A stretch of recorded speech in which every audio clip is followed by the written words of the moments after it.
जितनी भी पारदर्शी, स्वच्छ और निष्पक्ष तरीकों से स्वच्छ नामांकन की कार्रवाई के लिए जो भी तैयारी करनी थी, सभी तैयारियां पूर्ण कर ली गई हैं।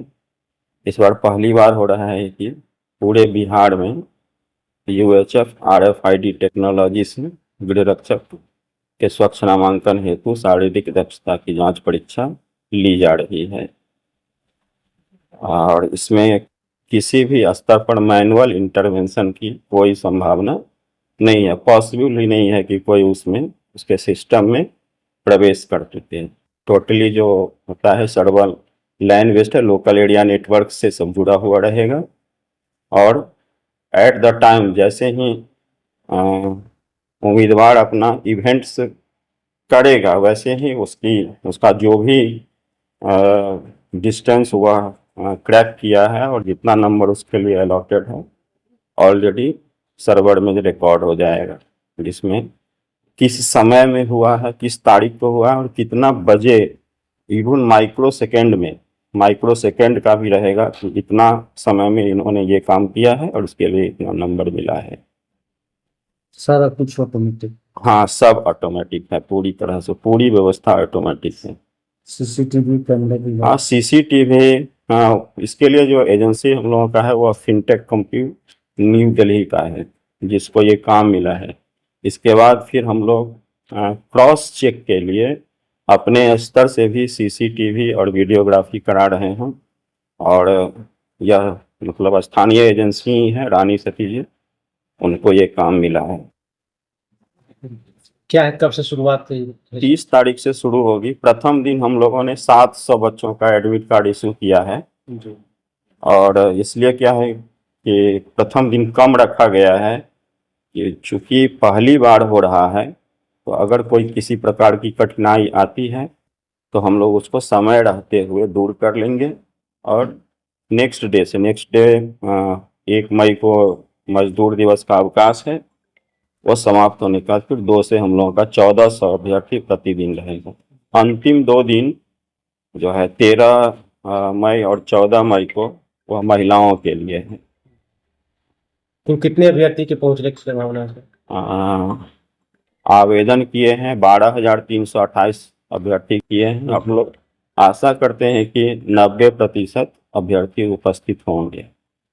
तो पहले दौड़ होगा सर, उसके बाद क्या? हाँ, ये प्रक्रिया का वर्क फ्लो चार्ट हम लोगों का बना हुआ है। आग मैदान में फ्लैक्स भी लगा हुआ रहेगा जी। तो सबसे पहले हम लोग उम्मीदवार को गेट से प्रवेश कराएंगे, उनके हाथ में उनका एडमिट कार्ड और एक गवर्नमेंट अप्रूव्ड आई कार्ड रहेगा, जिसको दिखा करके वह मैदान में प्रवेश करेंगे।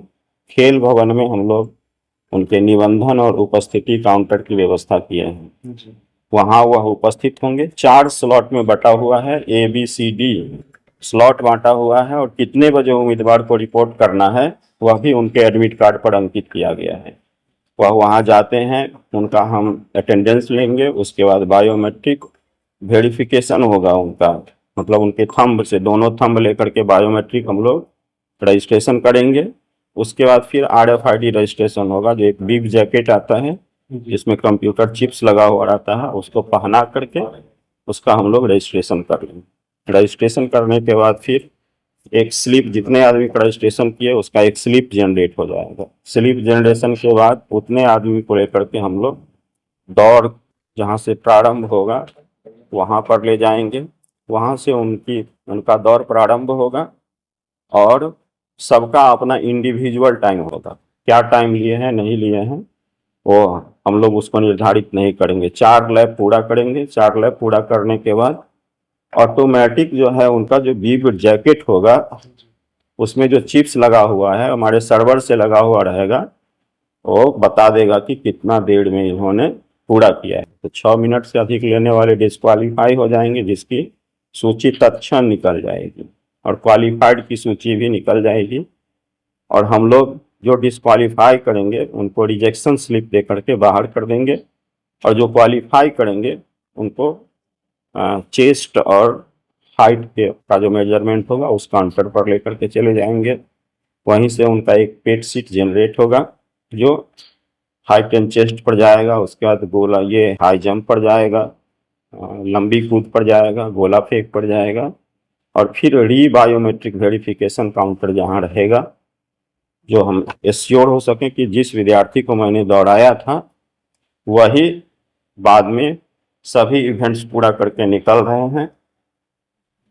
वहाँ री बायोमेट्रिक वेरिफिकेशन काउंटर पर हम लोग उस पेट सीट को रिसीव कर लेंगे और पूरी प्रक्रिया जो है वह, और जहाँ हाइट और चेस्ट में भी डिस्क्वालीफाइंग कर रहे हैं, जी जी। अगर हाइट और चेस्ट में डिस्क्वालीफाई करते हैं तो फिर वही प्रक्रिया है कि उनसे दस्तखत ले लिया जाएगा, एक रिजेक्शन स्लिप दे करके उनको बाहर कर दिया जाएगा।